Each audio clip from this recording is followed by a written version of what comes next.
Heinrich Himmler, one of history's most notorious figures, was born on October 7, 1900, in Munich, Bavaria, in southern Germany. His mother, Anna Maria Himmler, née Hader, came from a traditional Catholic family.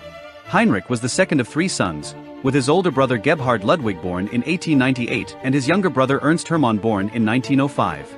Himmler's father, Gebhard Himmler, was a 35-year-old schoolmaster at the time of Heinrich's birth. Gebhard had earned a degree in philology and languages from the University of Munich and had previously served as a tutor to Prince Heinrich of Bavaria, a member of the House of Wittelsbach, the senior aristocratic family of southern Germany. After his time as a tutor, Gebhard returned to Munich as a professor and teacher. A proud, organized and pedantic man, Gebhard took great pride in his career success and decorated the Himmler household with quality furniture, paintings and collectibles, including old German coins and memorabilia. As a result of Gebhard's success, Heinrich and his brothers enjoyed a comfortable but strict middle-class upbringing. This was in stark contrast to previous generations of the Himmler family. While Gebhard had made a success of himself, his father, Heinrich's grandfather, had been a poor soldier throughout his life.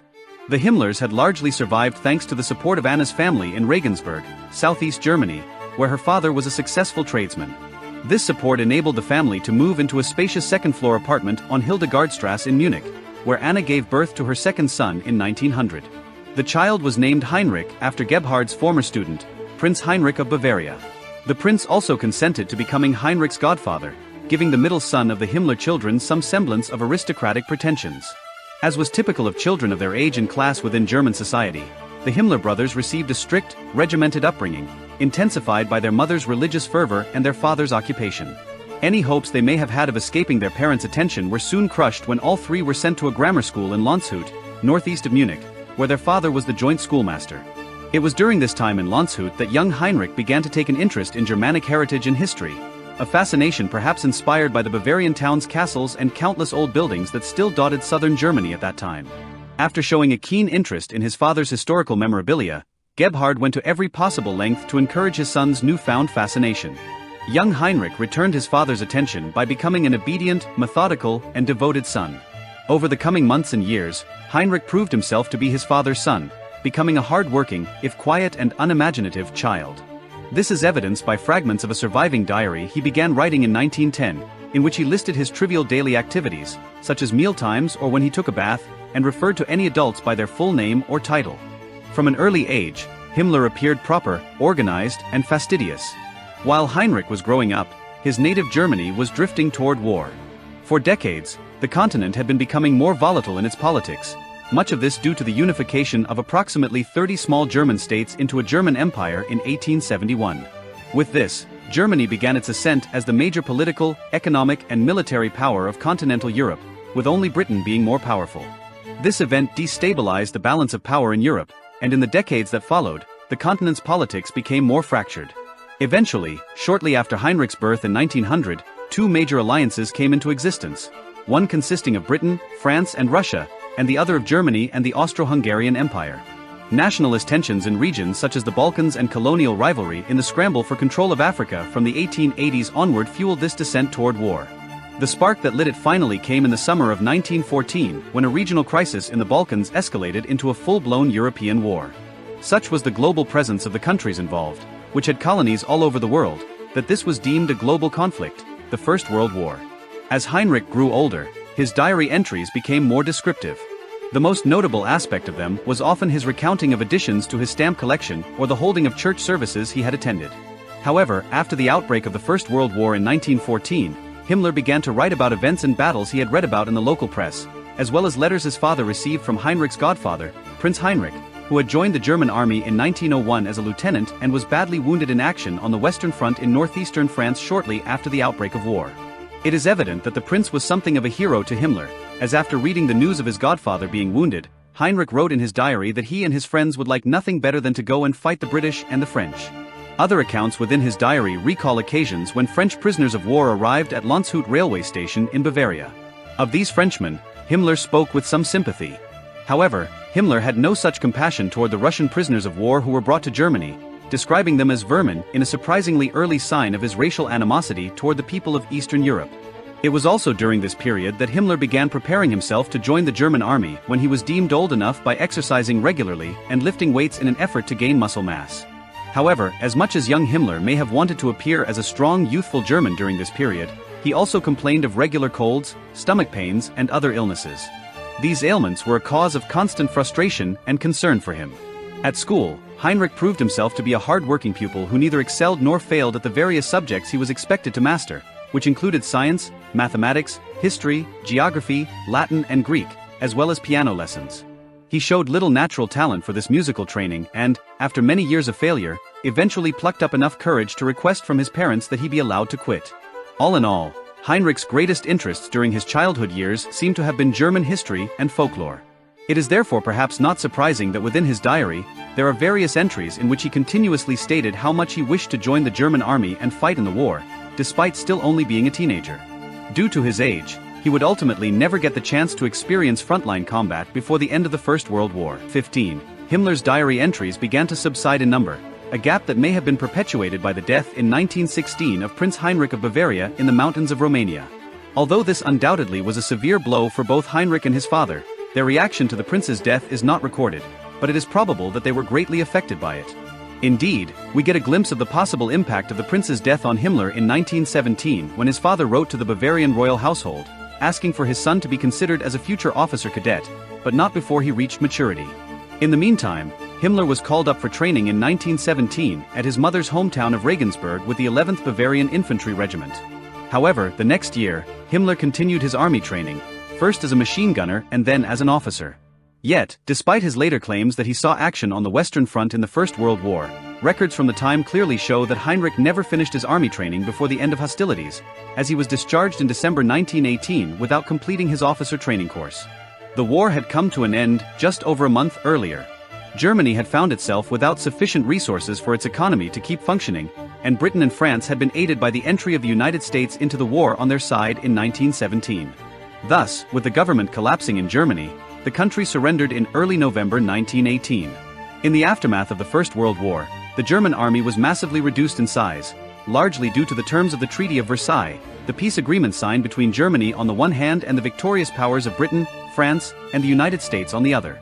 The country's economy had also been decimated as a consequence of the war, meaning that although Himmler still wished to join the military in emulation of his idol, Prince Heinrich, he was forced in the aftermath of the war to seek out a civilian occupation.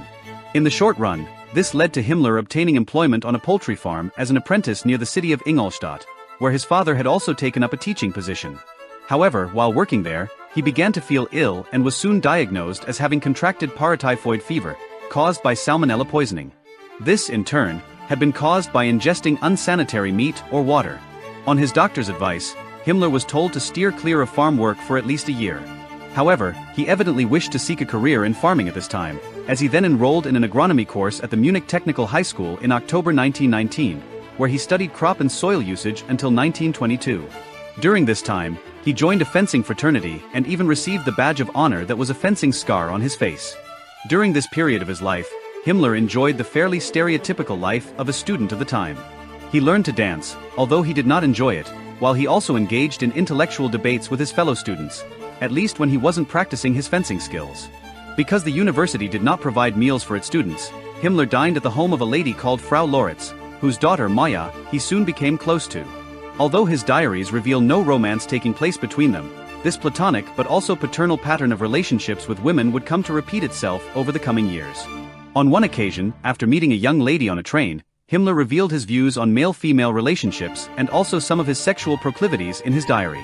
Here he remarked on her innocence and also stated his belief that women should be loved in three ways: as a child that must be punished when she is foolish but also protected due to her weakness; secondly, as a loyal and devoted companion; and thirdly, as a wife whose feet he longed to kiss.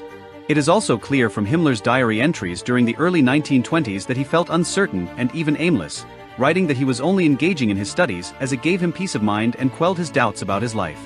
He also stated that he had considered leaving Germany altogether to travel across Europe, although he reveals that in his conversations with Maya, he had confided in her that he believed Germany was entering a period of great change. He also yearned to join the army again and, with his small circle of friends, often practiced shooting. All told, Himmler's diary, as well as the accounts handed down to us by his fellow students at the time, paint a picture of a methodical, even pedantic, traditional young man who seems to have taken his studies and church-going extremely seriously and who took great pride in Germanic culture and traditions while avoiding intimate relationships with young women. as he thought they should be protected and prevented from going astray due to temptation. He even told his brother Gebhard that he intended to remain a virgin until he was married. These beliefs were no doubt at least in part formed due to his father's disciplinarian manner combined with his mother's devout faith, as Himmler at this time still regularly attended Mass. It was during this period in the early 1920s that Himmler's diaries also reveal another possible influence over his worldview. This concerned events unfolding in Russia, where a civil war had been underway since 1917. By the early 1920s, it was clear that the Bolshevik communists were victorious in this. Himmler's diary entries reveal that he was deeply perturbed by this emergence of a major communist power in Eastern Europe. His views in this regard had been shaped by the events of 1919, when Munich and Bavaria as a whole became a hotbed of communist agitation, leading eventually to the Bavarian Revolution in April 1919, after which a Soviet republic was briefly set up.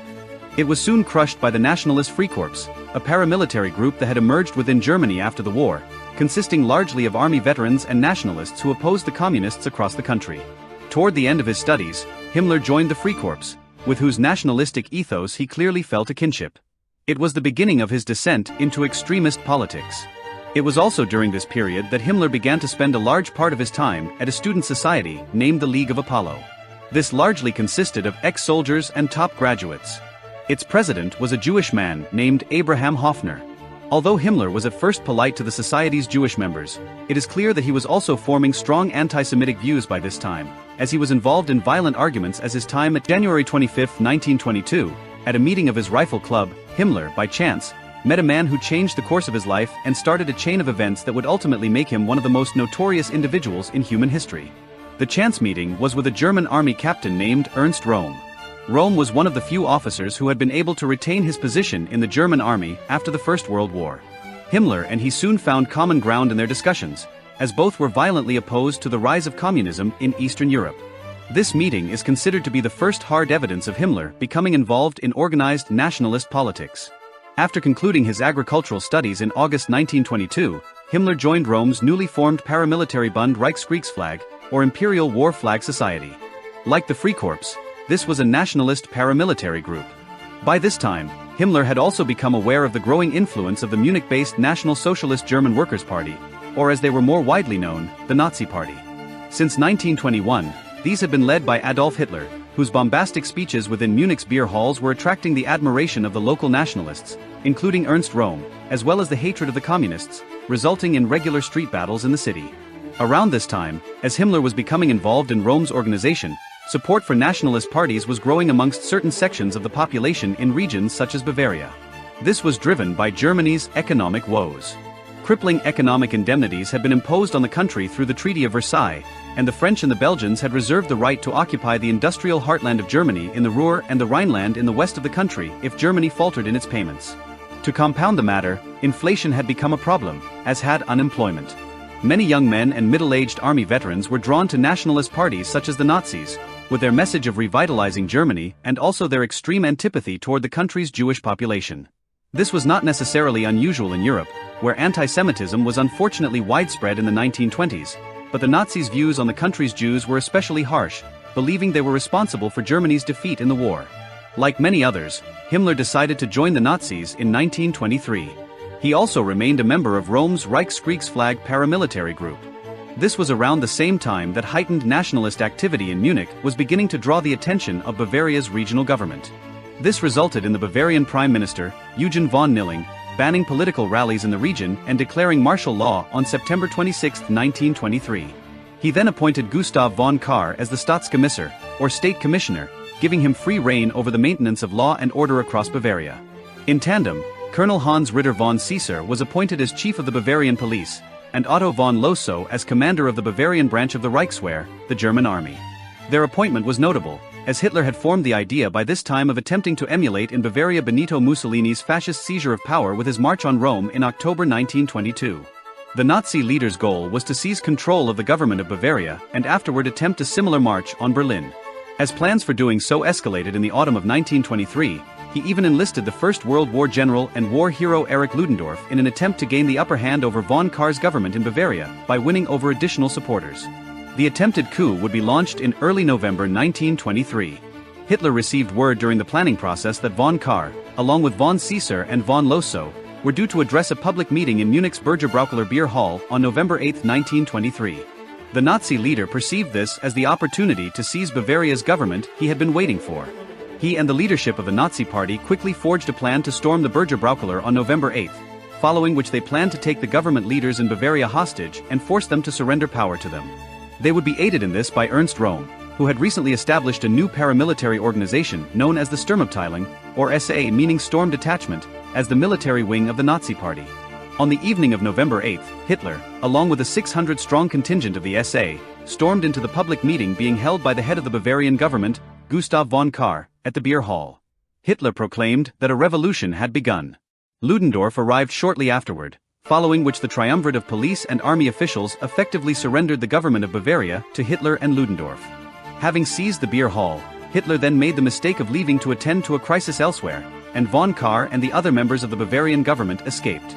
They quickly took charge of the situation and began pouring military and police forces into the city to crush the revolt.